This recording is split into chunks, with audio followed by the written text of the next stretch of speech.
Privilege is an excellent insulator. It keeps the cold out, keeps the consequences out, and keeps the truth at a very comfortable distance. What it cannot keep out, however, is a woman who grew up speaking the language you thought only dying old men in a mountain village still remembered. Thursday evenings at Aubergine, a white tablecloth institution tucked into the limestone heart of Montreal's Golden Square Mile, ran on a frequency somewhere between controlled chaos and aristocratic theatre. The kitchen produced miracles under punishing conditions. The wine cellar held bottles older than most of the staff's parents, and the dining room itself moved with the kind of choreographed grace that made everything look effortless, which was precisely the lie that kept the whole machine running. Sylvie Morel had been working doubles there for 11 months, 29 years old, with the posture of someone who had spent years being told to stand up, straighter in the dark, attentive eyes of someone who had learned very early that the most important information in any room was rarely spoken at full volume. She was the kind of server the floor manager, a tightly wound man named Pascal, kept close to his best tables without ever once acknowledging why. She didn't spill, she didn't hover. She read a table the way a good doctor reads a patient, not just what they said, but what they held back. She had not planned on being here at 29. That was the part she never said out loud, the quiet truth she kept filed away, somewhere behind her professional smile. 3 years ago, she had been 18 months from finishing a dual chemistry and linguistics at McGill when her mother's diagnosis came. Pancreatic cancer, stage 3, advancing fast. Her father had died when she was 12. There was no one else. Sylvie had sat in the oncologist's office in October, listening to the numbers, treatment costs, timelines, odds, and had done the arithmetic in her head before she was even out the door. She withdrew from McGill the following Monday. Aubergine hired her 3 weeks later. The tips were extraordinary. That was the brutal, unglamorous math of it. She needed money faster than a degree could generate it, and Aubergine delivered. Her grandmother, Odette, had understood without needing it explained.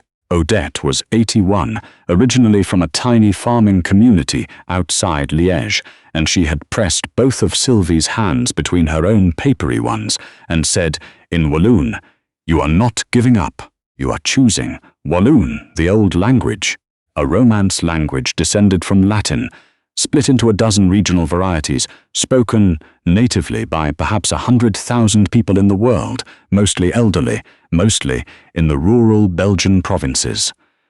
Sylvie had grown up with it as her secret inheritance, the language Odette used for prayers, for folk songs, for the stories tons she told about the war, for everything that mattered too much to say in French. Most Belgians Sylvie's age didn't speak it. Most Canadians had never heard of it. It was the kind of thing you mentioned at dinner parties and watched people blink at, uncomprehending. She had never expected it to save her life. The reservation for Table 7 came in under the name Beaumont-Gallais. It meant nothing to Pascal when he checked the book that afternoon, but it meant quite a lot to the maitre d', Claude, who had been working the floor at Aubergine for 19 years. He pulled Pascal aside near the host stand just before service began and spoke in a low, careful voice.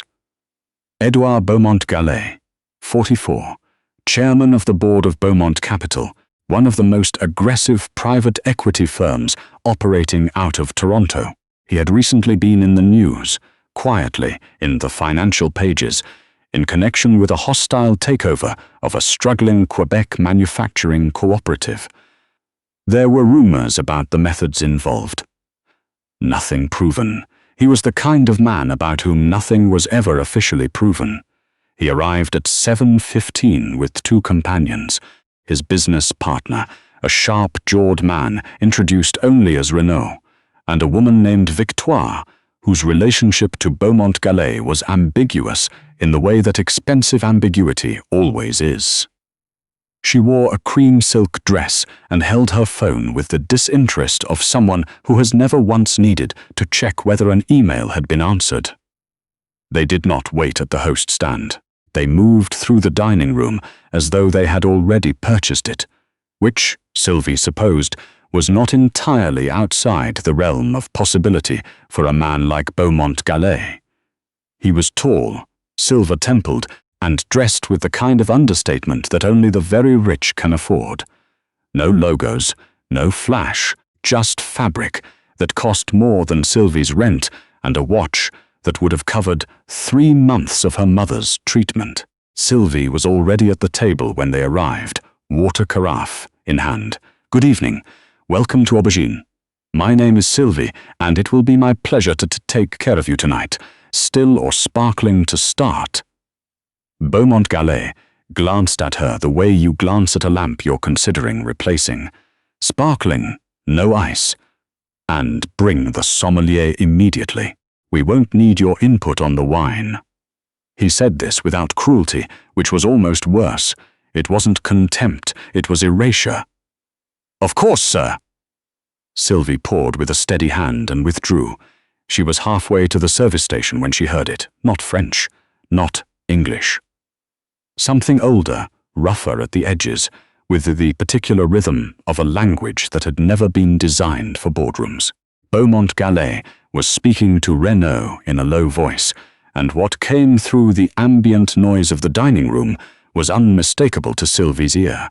He was speaking Walloon, not a polished literary version, the Liège variety, close to what her grandmother used, close enough that Sylvie understood it, the way you understand a song you haven't heard in years.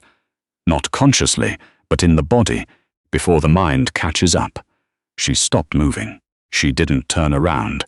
She continued to the service station, set down the carafe, and stood very still for a moment with her hands flat on the stainless steel counter, listening to her own pulse. In 30 years of working in fine dining across 3 cities, her grandmother had once told her, "You will meet exactly 2 kinds of powerful men, those who forget you are there, and those who know you are there, and speak anyway because they believe you are furniture." Odette had survived the second kind by learning to be very, very quiet, and by remembering everything. Sylvie picked up her order pad and went back to table 7. She moved through the first course service with surgical precision, placing the amuse-bouche, a single quenelle of smoked Arctic char on a disc of compressed cucumber, without interrupting the conversation at the table.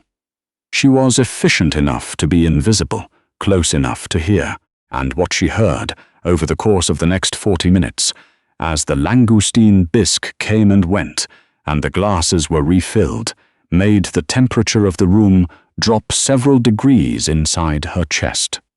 Beaumont-Gallais and Renaud were not speaking Walloon out of sentimentality. They had no grandmothers from Liège.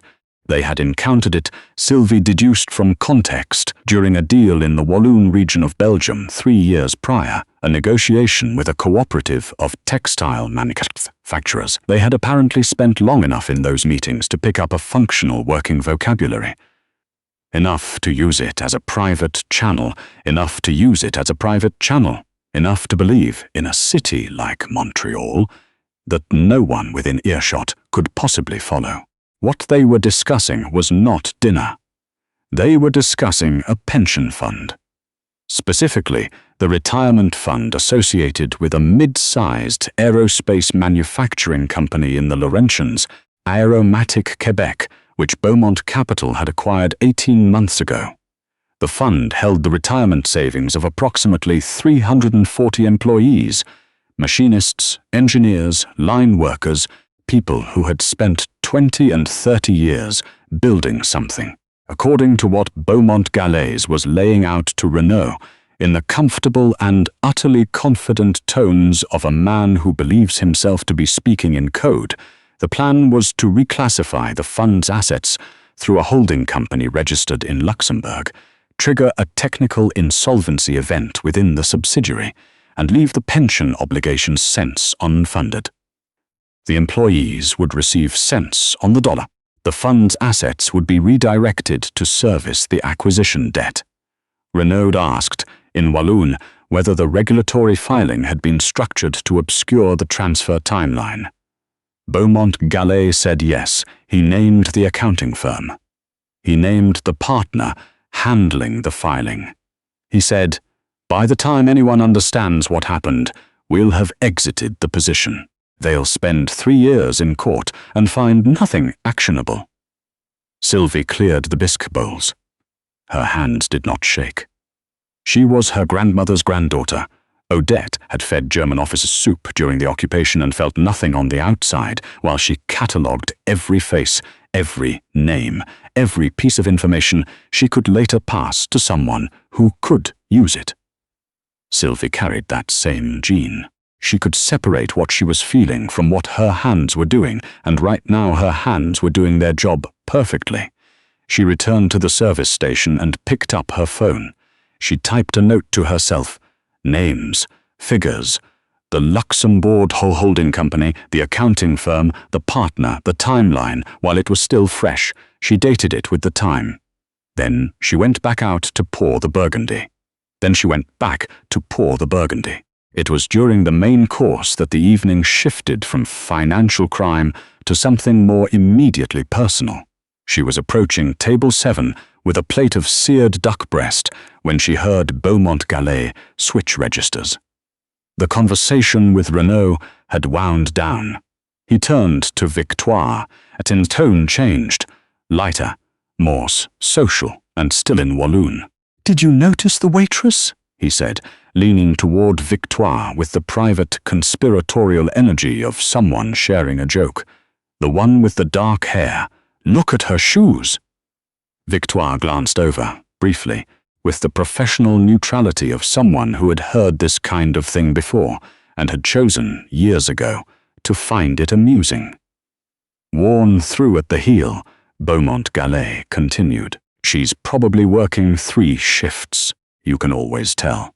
They get this look, slightly too careful, slightly too grateful. It's the look of someone who can't afford to make a mistake." He swirled his wine. "It's almost touching, like watching a very tidy little mouse navigate a room full of cats." Renaud made a sound that might have been a laugh. "I tried to explain to my daughter once," Beaumont-Gallais said, still in Walloon, "that the service industry is a perfectly designed system for keeping ambitious people exactly where they are. They work hard, they think it's temporary, and then they're 40 and still carrying plates. It's self-selecting. The ones with real ability get out. The ones who stay, well." He gestured, vaguely, at the air. "They were never going anywhere anyway." Sylvie set the duck breast in front of him with 2 hands, level and precise. She looked at him for exactly 1 second longer than necessary. He did not notice. She walked back toward the kitchen, through the double doors, and stood in the narrow corridor, between the pass and the dry storage. The sous-chef glanced up from a sauce reduction. "You all right?" "Fine," she said in the flat, controlled voice of a woman who is very much not fine and has decided to do something about it. The decision had been made somewhere between the duck breast and the corridor. It had not been an emotional decision, which was important. Emotional decisions crack under pressure. This was a structural decision, the kind her grandmother would have recognized. You have information they believe is locked away, and the lock has always been inside you. Now you decide whether to open it. She thought about 340 machinists in the Laurentians who had spent 30 years earning the right to retire. She thought about her mother's last scan, which had shown promising results but still required 2 more rounds of treatment at $4,000 a round. She thought about what Beaumont-Gallais had said. They were never going anywhere anyway, and she felt something cold and very sharp settle into place behind her sternum.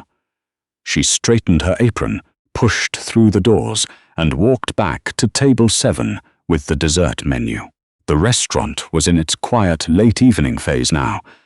The frenetic energy of peak service had softened into a low murmur, tables thinning out, candles burning lower. Beaumont-Gallais was finishing the last of the Burgundy. Renaud was checking his phone. Victoire had excused herself to the washroom. Sylvie arrived at the table and set the dessert menus down with the practiced efficiency of someone who has done it 10,000 times. Then she remained standing. She did not move toward the next table. She looked at Beaumont-Gallais, directly without the professional softening she usually applied to that particular gesture, and she spoke. She spoke in Walloon, not the careful, polished Walloon of a language class, the real thing. Odette's Walloon, the Liège variety, with the hard consonants and the particular vowel elongations that belong specifically to the countryside east of the city, the way it sounds when it comes from someone who learned it as a child around a kitchen table, embedded in memory like a stone in riverbed. "You were discussing the aromatic pension fund," she said. In Walloon, her voice even and unhurried. "The Luxembourg reclassification, the insolvency trigger, the accounting partner at Delacroix et Fils." She paused. "I have the figures. I have the timeline. I have the name of the regulatory filing and the date you intend to close the position." The effect was not theatrical. It was the opposite of theatrical. Beaumont-Gallais simply stopped existing, for a moment, as the man he had been 30 seconds ago. The glass in his hand went very still. Renaud looked up from his phone. Neither of them spoke. "I also have your assessment of the service staff," Sylvie continued in Walloon, "which is perhaps less legally significant, but which I found instructive." Beaumont-Gallais recovered first. He was, whatever else he was, a man who had survived difficult rooms. His voice came back measured, low, controlled. "I don't know what you think you heard," he said, in French now, abandoning Walloon as though he could erase it by switching languages, "but I would encourage you to be very careful about making accusations against." "I'm not making accusations," Sylvie said, still in Walloon, which had the effect of a door closing quietly but firmly. "I'm telling you what I heard, in the language you chose because you believed no one here could understand it." She let that settle. "My grandmother was from Ans, outside Liège. She spoke Walloon every day of her life until she was 81. She taught me. I grew up with it." Another pause. "You should have asked the staff for their family histories before you selected your private channel." Renaud pushed back his chair slightly, a reflex without direction. "I'm going to ask you to lower your voice," Beaumont-Gallais said, dropping now into English, a power move, or an attempt at one, the instinct to find higher ground. "I haven't raised it," Sylvie said in English, matching him precisely. "I've been speaking at the same volume for the past 2 minutes. You're hearing it differently because of the content." At the adjacent table, a couple had stopped pretending not to listen. Beaumont-Gallais leaned forward, and for the first time that evening he looked at her. Not through her, not past her, not at the general space she occupied. At her. "What do you want?" he said quietly. It was a telling question. The first thing a man like Édouard Beaumont-Gallais reached for, when cornered, was the assumption that everyone had a price, that whatever she had heard could be contained within a transaction, that she was standing at his table because she wanted something he could provide. Sylvie felt a complicated emotion move through her, not anger exactly, something quieter and more final. "I want you to pay your bill," she said, "in full, with the appropriate gratuity." She set the leather bill folder on the table. "And I want you to know that I've already recorded what I heard, and that I'll be contacting the Financial Consumer Agency of Canada and the Autorité des Marchés Financiers in the morning, not because I have anything to gain from it personally. Because 340 people in the Laurentians trusted their retirement to a process that was designed to fail them, and someone should know." She picked up the empty Burgundy bottle. "Your dessert menus are on the table," she said. "The tart tatin is very good tonight." And she walked back to the service station. She would not have described what followed as dramatic, because drama requires surprise, and Sylvie had already accepted the shape of what was coming. Beaumont-Gallais paid the bill. He paid it in full, and the gratuity he included was large. Not generous, but strategic, the gratuity of a man who wants the last gesture to be financial, to reframe the entire exchange as one he had controlled. He left without speaking to her again. Renaud followed. Victoire, to her credit, paused at the door and looked back at the room for a moment. Her expression, possible read to before she followed them out. Pascal found Sylvie at the end of service, restocking the water station. "Table 7, he said. He didn't phrase it as a question. "They've settled up," Sylvie said. Beaumont-Gallais left looking like he'd bitten into something wrong. Pascal paused. "Should I be concerned?" Sylvie thought about it honestly. "I don't think so," she said. "Not in the way you mean." She was careful in what she sent the following morning. She was not a lawyer, and she knew it. She didn't send speculation. She sent facts, dates, figures, names, and the specific regulatory mechanism Beaumont-Gallais had described by name in a semi-public space in the presence of multiple witnesses. She sent it to the AMF's whistleblower reporting channel and simultaneously to a senior investigative journalist at La Presse, whom she had found through 30 minutes of research the previous night. A woman with a long record of covering financial misconduct in the Quebec corporate sector, who had broken 2 significant pension-related stories in the past decade. She also called her grandmother. Odette listened without interrupting, which was her way. When Sylvie finished, there was a pause, and then Odette said, in Walloon, "Your grandfather would have said, 'A secret spoken aloud is no longer a secret. It is a confession waiting for an audience.'" Sylvie was quiet for a moment. "I might lose the job," she said, "if he applies pressure." "You might," Odette agreed, with the equanimity of someone who has survived things that made job loss look like a minor inconvenience. "But you already know that you won't be carrying plates at Aubergine when you're 40. The journalist at La Presse called back within 48 hours. She had been tracking Beaumont Capital's Quebec holdings for 14 months and had been unable to close the gap between what she suspected and what she could substantiate. The pension restructuring angle, with the specificity Sylvie had provided, including the accounting firm and the filing mechanism, gave her what she needed to file formal document requests. Delacroix et Fils, confronted with the prospect of regulatory scrutiny and the realization that the conversation in question had been overheard, began a quiet internal review. The partner Beaumont-Gallais had named retained his own counsel within the week. The AMF investigation was slower. These things always were. But it moved. Within 4 months, a preliminary finding flagged the Luxembourg restructuring as a potentially reportable transaction requiring review under Quebec pension legislation.